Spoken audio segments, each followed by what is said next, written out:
Eң биринчиси салаваттуу болушу жакшыраак. Оор басырыктуу.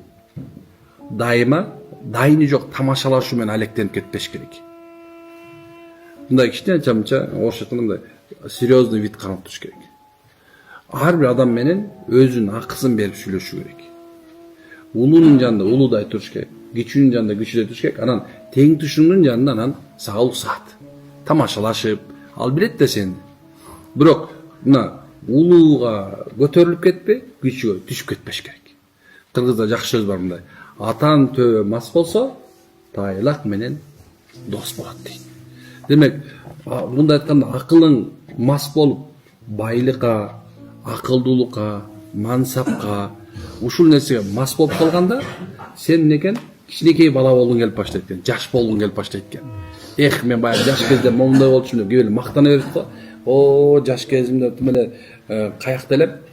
Жаш кезимде сумун ойдо жок, Россияда жүрчүмүн, момундай кыздарда жүрчүмүн, анан момундай кылчымын, мактан бирөөндө калган эмес бирокчу. Бирөөндө калган эмес. Бирөө мактанып баштап эле ишенип калат, аны кылган эмес эч качан. Түшүнүп атасыздарбы? Мына ошондой мемлекет атан төө тайлактын даражасына түшүп кетпеш керек экен. Эркектин